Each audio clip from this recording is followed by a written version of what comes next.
hard to believe that tonight should have been opening night of the final production of our 26th festival season. A season that just wasn't meant to be this year. A season that would have included 2 opera debuts, over 60 talented stage artists, including 15 UAO debuts and 40 local artists, 27 orchestra members, 2 directorial debuts, and some of the finest local designers and technicians St. Louis has to offer. That is the heart of our mission, providing professional opportunities to gifted and emerging artists, offering them the space to debut new roles, try new things, and ultimately come into their own as artists. Normally, our staff of 2 would blossom into a creative hive of 130 during the summer, working together to bring you the operas you know and love, and a few new ones along the way. This summer, Scott and I are working from home, working to ensure the mission of Union Avenue Opera will go on for years to come.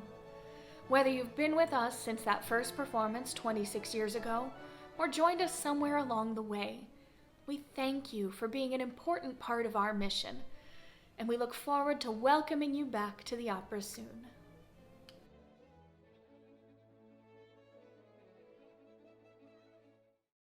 Hello, and welcome to this preview of Mark Blitzstein's The Cradle Will Rock.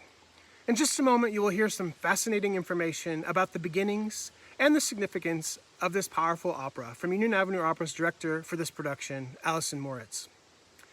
I'm especially excited to have Alison with us next summer because I met her first right here in St. Louis when she was but a youngster singing in the children's chorus in a Union Avenue Opera performance. It has always been obvious that Alison has a creative and probing intellect, and that quality has certainly served her well as she turned her attention to a career in opera direction. I've been so happy to see her many successes directing operas all over the country, and I'm confident we will see even more greatness from her in the future. This is all to say that I'm so pleased that Alison has chosen to make her St. Louis directorial debut right here at Union Avenue Opera with this important work for which she has such obvious passion, as you will soon hear. At UAO, we produce a wide variety of operas and even musical theater, with our main staple, though, being classic opera produced traditionally. However, as the company has grown, it has become important to me and to our audience that we also perform works that make us think about social issues and injustices, and more importantly, to give voice to those stories and people who are often marginalized by our society. We strive at the same time to adhere to a high standard of musical integrity and hopefully good entertainment. I think of a few titles from our fairly recent past that fit into this category. Heggie's Dead Man Walking, Douglas Cuomo's Doubt, Kurt Weill's Lost in the Stars, and most recently Tom Chiapullo's Glory Denied. The Cradle Will Rock is another work that will engage you on some of those same levels, but this opera is also very different in many ways from those incredible but quite serious works. This music was written for Broadway. You'll hear all sorts of idioms that you'll recognize. It's tuneful and catchy, and above all, often bitingly, sarcastically hilarious. It employs a large cast of diverse and well-drawn characters that will leave you rooting for them by the end of the show. Our production will also feature Blitzstein's full original orchestrations, which have rarely been heard with this work. A grant secured from the Kurt Weill Foundation for Music has made this possible, and we are very grateful for all their support in this endeavor. If you haven't had the opportunity yet, I might suggest before next summer watching the movie The Cradle Will Rock by director Tim Robbins and a star-studded cast. It will give you a great context and feeling for the times which inspired this show. I certainly hope that you will enjoy these remarks, as well as the remarkable performance by Holly Janz of Nickel Under the Foot. I can't wait to bring you this opera and our entire postponed 2020 season next summer. Enjoy, and thank you as always for your continued support of Union Avenue Opera.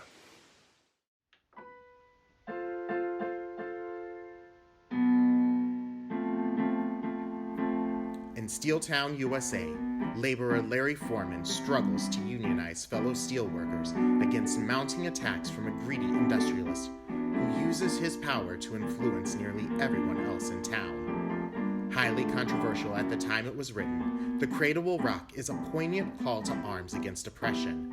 it is as timely today as when it was first performed.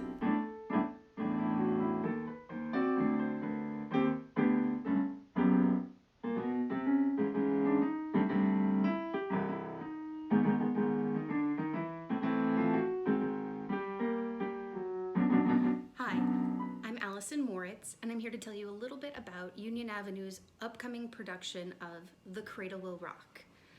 Now, you might have heard a little bit about next season's operas already, Il Barbiere di Siviglia and The Tales of Hoffmann, but you might not be familiar with The Cradle Will Rock. Or if you are, you might think, isn't that a musical? And actually, what composer Mark Blitzstein called this was an opera for actors, which I think is a fantastic way to describe this piece. He sort of encapsulates the entire diversity of the American musical experience in this score. It's really amazing. Mark Blitzstein was creating this work as a response to an America in crisis in the 1930s.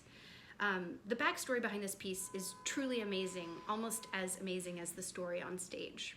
The work was commissioned as part of the Federal Theater Project in the 1930s, which was a nationwide effort to keep artists and craftspeople at work during the Great Depression. And in the weeks leading up to the Broadway premiere of this, the overarching government infrastructure of the Works Progress Administration got wind of the fact that the show had very pro-union sentiments, and they shut it down. Basically, they impounded everything. The costumes, the elaborate scenery, they even impounded the leading man's toupee. And the composer, Mark Blitzstein, the director of the show, who happened to be a very young Orson Welles, and the cast had to find a way to tell this story and perform this show in a completely different theater and, with none of the trappings of what we consider a big production. So, long story short, they found a way to do the show anyway, and it was a huge success. I think, we're all people who love an underdog story, and certainly the tale of The Cradle Will Rock is one of those really gratifying stories in theatrical history. And for me, what I found really amazing about it is, the lesson here is that art and artists will find a way. When the chips are down, we might have to be really creative and do a lot with a little, but we don't need gigantic scenery or costumes or, honestly, even the leading man's toupee in order to come together in a theater and tell a great story. And that's the real lesson behind The Cradle Will Rock. Union Avenue's artistic director, Scott Schoonover, and I have talked a lot about how to bring this amazing work to life. We wanted to balance the sort of acerbic, witty satire of the words with the heartfelt sentiment that you hear in the music. And we've amassed an amazing cast and design team in order to bring this story to St. Louis. The cast includes experts from the world of opera and from the world of musical theater, and will really reflect the panoply of experience and diversity that a real town would have. Now, I'm from St. Louis originally. It's my hometown, and I love it. And I know that Union Avenue has always stood at the forefront of being a bastion of local talent and local perspective, but holding itself to a really high musical standard. And I'm really excited that we can be showing a new face of who gets to tell these stories on an operatic stage. In terms of the design team, I'm really excited because I have a team of St. Louis experts, and we're building a beautiful 1930s streetscape. The scenic designer is Duncy Dye, who will be making his Union Avenue debut with this piece. And we've designed a cityscape that's a lot of bright colors and modern angles, because it evokes the synthetic cubism of the early 20th century rather. This piece has lots of different kinds of music and scenes that jump one to another, and so we'll be able to transition really quickly in a sort of cinematic way from scene to scene without any sort of giant long opera length scene changes. The lights will be designed by Patrick Huber, and Teresa Doggett will be designing the costumes. If I had to choose one specific moment, it would be the work's finale. Mark Blitzstein does this amazing thing where he takes all of the themes that he's introduced throughout the entire opera and starts layering them one on top of another in order to create this whole soundscape of what a community feels at a given moment, in this like real moment of opportunity and choice. And it's this incredible musical effect that has a real dramatic and emotional impact. And I'm particularly excited because we have some surprises planned for how we're going to approach this next season at Union Avenue, and how we can incorporate a whole gigantic chorus of community voices in a brand new way that we haven't seen at Union Avenue before. I wish I could tell you a little bit more, but we have to keep some surprises. In this song from Blitzstein's opera, The Cradle Will Rock, we find the character Moll, who sings about why rich people are rich and poor people are poor. The nickel under the foot.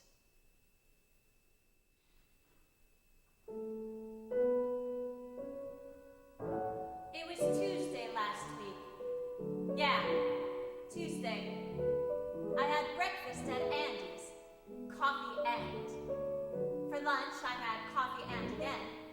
And for dinner, I could only afford coffee. Then I looked on the floor, and I see a nickel shining there. Gee, a coffee and, Andy. Then I looked closer. That wasn't no nickel. Not coffee and, Andy. Just coffee and D. Cute, huh? Mister, you don't know what it felt like thinking that was a nickel under my foot. Maybe you wonder what it is makes people good or bad. Why some guy and ace without a doubt turns out to be a bastard and the other way about. I'll tell you what I feel. It's just the nickel under the heel. Oh, you can live like larks and flowers, and every day is a wonderland tour. Oh, you can dream and scheme and happily put and take and put. But first be sure the nickel's under your foot. Go stand on someone's neck while you're taken. Cut into somebody's throat as no blood. For every day that sticks, depending on weather, all through the storm, you've kept it warm. The nickel under your foot. And if you're sweet, then you'll grow rotten. Your pretty heart covered over with soot. And if for once you're gay and devilly careless and oh so hot, I know you've got that nickel under your foot.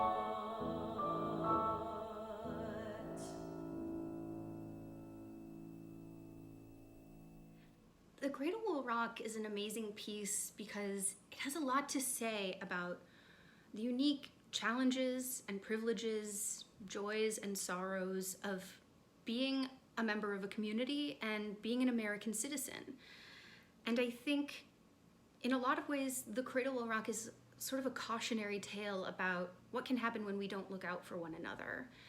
And certainly that's something that we have to do a lot of right now, is look out for one another.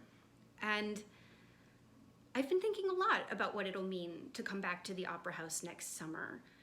Every time we make a new production of an opera, we're sort of building a little world from scratch. It starts with ideas and, yeah, maybe idealism. You know, we have to start with some optimism. The thing that's really amazing about it is that no matter what huge amount of planning and production we do, it won't be complete until the audience arrives. It won't be a complete world or a complete circuit until you're there. And I think that's what I'm most excited about in terms of presenting the Cradle Will Rock in St. Louis next summer. Is I'm really looking forward to telling stories again and to finding ways to connect with people both in the rehearsal room and in the audience.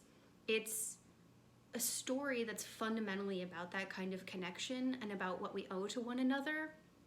And it's also, I think, a time when we need a lot of that. And so all I can say is I'm so excited to even think about joining you in the Opera House again next season. I'll see you at the opera. Thank you for joining us in our homes this summer. Soon we'll return to our second home on the Union Avenue Opera stage, and we hope you'll join us there. In the meantime, we're working on some exciting plans, including the return of our fall concert series, which we're taking outdoors this year and into the garden. More information can be found on unionavenueopera.org. Take care, and we'll see you at the opera.